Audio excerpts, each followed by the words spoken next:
Good morning class third. This is our Hindi book अविरल हिंदी पाठमाला एवं अभ्यास पुस्तिका। तो हम बच्चों कविता 4 सोने का अंडा ये पढ़ रहे थे, जिसमें हमने मौखिक प्रश्न और लिखित प्रश्न कर लिए थे। ठीक है, एक बार दोबारा से इसकी स्टोरी रिकॉल कर लेते हैं ताकि आपको भी याद हो जाए और आप भूले भी नहीं। ठीक है, फिर आगे डिस्कस करते हैं। एक लोभी आदमी था, उसकी कमाई ज़्यादा नहीं थी। वह दुख में अपना समय बिता रहा था, पर एक दिन उसकी किस्मत ने पलटा खाया। उसने एक मुर्गी पाली जो बहुत ही सीधी सादी थी। वह रोज़ सवेरे जल्दी उठ जाती और घर के चारों तरफ चक्कर लगाती, और रोज़ सवेरे वो 2 सोने के अंडे देती थी।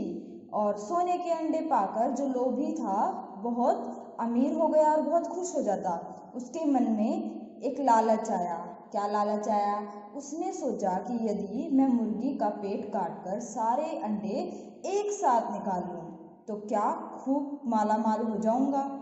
बस फिर क्या था, उसने क्या किया, चाकू लिया और लोभी ने चाकू को मुर्गी के पेट में घुसा के मुर्गी का पेट काट दिया। उसे एक भी अंडा नहीं मिला।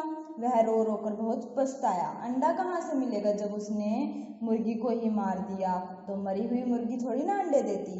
तो इससे हमें क्या सीखने को मिला कि हमें कभी भी लालच नहीं करना चाहिए। ठीक है ना। तो ये हमारी स्टोरी थी जो दादी माँ ने सुनाई थी नानी माँ ने सुनाई थी अपने द्योतों को। ठीक है, तो आप चलते हैं आगे। लिखित प्रश्न तक हम कर चुके थे। आपको नोटबुक में नहीं करने थे, ये बुक में करने थे। तो जो बच्चे नोटबुक में कर रहे हैं वो इसे किस में करेंगे? बुक में करेंगे। क्लियर है? आगे चलते हैं। समान तुक वाले शब्द कविता में से छांट कर लिखिए। तो यहाँ समान तुक वाले शब्द लिखने हैं, जैसे कि एक। तो देखेंगे, बच्चों सुन लो नई कहानी, यूं हंस करके बोली नानी। बहुत दिनों की बात सुनाऊं, सच्चा सच्चा हाल सुनाऊं। एक बहुत था लोभी भाई, जिसकी ज्यादा थी न कमाई। रूखी सूखी रोटी खाता, दुख से अपना समय बिताता। तो देखो, कहानी, नानी, बताऊं, सुनाऊं, भाई, कमाई, खाता, बिताता, सेम सेम से शब्द हैं। और ये देखो एक के साथ आया नेक, ये हमें पहले ही करके दिखाया हुआ है। अब खाया, खाया के साथ देखते हैं क्या हुआ होगा। खाया का क्या हो जाएगा? आया। ठीक है ना। तो लिखेंगे खाया का हो जाएगा आया। ठीक है। उसके बाद भाई, तो भाई का क्या था? भाई के साथ आया कमाई, तो लिखेंगे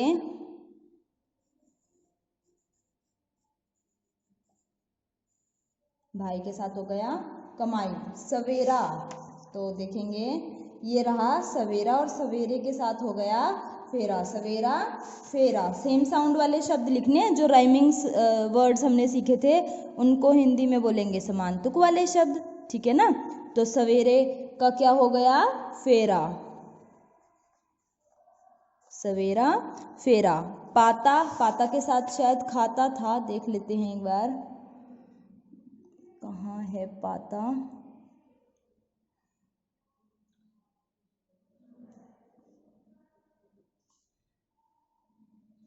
एक बहुत था लोभी भाई, जिसकी ज़्यादा थी न कमाई। सूखी रूखी रोटी खाता, दुख से अपना समय बिताता।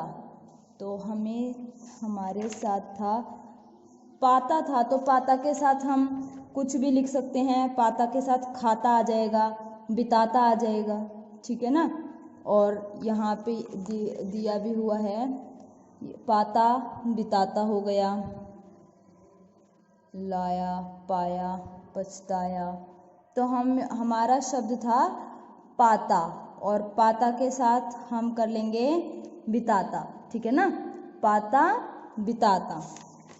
तो लिखेंगे पाता, बिताता। ठीक है। आगे चलते हैं। बताऊं, बताऊं का क्या होगा देखेंगे। बताऊं का हो गया सुनाऊं, तो लिखेंगे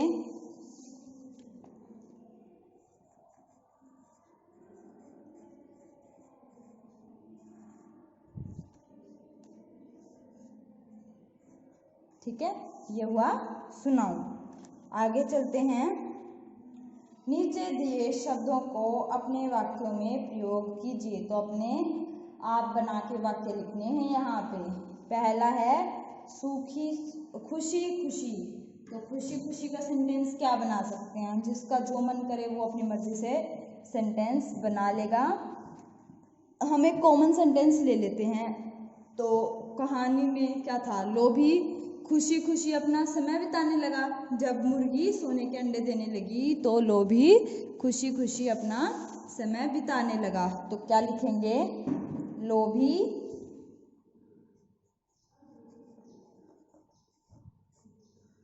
खुशी खुशी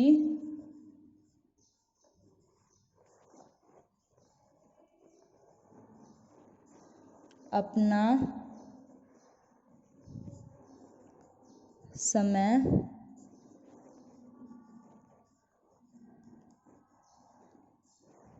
बिताने लगा। रूखी सूखी। तो रूखी सूखी का क्या होगा? किसान रूखी सूखी रोटी खाकर अपना गुजारा करता था ना। तो सेंटेंस बन जाएगा किसान रूखी सूखी रोटी खाकर गुजारा करने लगा, या करता था या करता है, कुछ भी लगा सकते हैं। किसान रूखी सूखी रोटी खाकर गुजारा करता था। ठीक है ना। तो ये हुआ प्रश्न 2। ये भी आपको बुक में ही फिल करना है, नोटबुक में फिल नहीं करना। ठीक है। अगला प्रश्न है सही शब्द पर सही का निशान लगाना है। ठीक है। तो अब देखो इनमें स्पेलिंग दी हुई है और हमें जो सबसे सही स्पेलिंग लगती है वो हम छाटेंगे। ये हंस कैसे लिखेंगे? तो ह ऊपर चंद्र बिंदु और स, ये बिल्कुल ठीक है। ठीक है ना। इसको आप नोटबुक में 2 टाइम्स या 3 टाइम्स लिख के देख लेंगे ताकि आपको स्पेलिंग में कोई मिस्टेक ना रहे। किस्मत कैसे लिखेंगे? ये रहा सही। किस्मत हम लिखते हैं क छोटे की मात्रा की आधा स म त, किस्मत। क्लियर है। उसके बाद अंडे, अंडे लिखने का सही तरीका हुआ अ अंक की बिंदी और डे। चंद्र बिंदु नहीं आता अंडे में। ठीक है ना। तो इस चीज का ध्यान रखेंगे। दुख, दुख में तो छोटी ऊ की मात्रा आती है, तो दुख दुख छोटे ऊ की मात्रा आ जाएगी। ये ठीक हो गया। वैसे तो आपको ये बुक में करना है, पर ताकि स्पेलिंग याद रहे इसीलिए नोटबुक में 3 टाइम्स लिख लेना। ठीक है ना। अब हम आगे डिस्कस कर लेते हैं सोच समझ की बात। तो पढ़ते हैं पहला क्वेश्चन। मुर्गी का मालिक लोभी ही नहीं मूर्ख भी था, चर्चा कीजिए। तो देखो क्या ये बात ठीक है कि मुर्गी का जो मालिक था लोभी तो था? ये तो हमें पता है क्योंकि लालच के ही बारे में स्टोरी थी पूरी कि वो लालची था इसीलिए उसने मुर्गी को मार दिया। पर वो मूर्ख कैसे था? देखो अब अगर वो मूर्ख नहीं होता तो क्या वो मुर्गी को मारता? जो मुर्गी उसे रोज सोने के 2 अंडे देती है जिससे उसका आराम से खर्चा भी चल जाता और अच्छी खासी वो रोटी खा लेता। पहले रूखी सूखी रोटी खाता था तो अब अच्छा खाना भी मिल जाता और वो अमीर भी हो रहा था। तो क्या अगर वो मूर्ख नहीं होता तो वो मुर्गी को मारता? नहीं, क्योंकि उसे इस बात का पता होता कि अगर उसने मुर्गी को मार दिया तो मुर्गी अंडे नहीं देगी। उसके पेट में कोई अंडे की दुकान थोड़ी ना है, कोई मशीन थोड़ी ना लगी हुई है कि स्टोर करके रखते हैं और रोज के 2 ही देने हैं, ऐसा तो है नहीं। तो इसका मतलब मुर्गी जो थी, मुर्गी का जो मालिक था वो लोभी तो था ही पर साथ साथ वो मूर्ख भी था। ये बात ठीक है। चलो इसमें तो हमें कुछ करना नहीं था। आगे देखते हैं अंडे से मुर्गी कैसे बनी, इस चित्र को देखकर बताइए। अच्छा तो इसमें क्या है? सबसे पहले एक अंडा देखो, कोई भी जो पक्षी होता है वो अंडे को पहले सिकाई देता है। ठीक है ना। तो जब मुर्गी इस अंडे के ऊपर बैठेगी, इसको गर्माइश देगी, तब ये पकेगा और फिर इसमें से चूजा निकलेगा, ठीक है ना। तो पहली स्टेज क्या हुई, अंडा होगा, अंडे के ऊपर मुर्गी बैठेगी, उसको गरमाइश देगी, ठीक है ना। एक हीट की ज़रूरत होती है जो उसकी मदर ही उसे देती है। तो ऐसा नहीं है कि आप उसे रख देंगे माइक्रोवेव में और उसके अंदर से चूज़ा बन जाए, तो वो पॉसिबल नहीं है, ठीक है ना।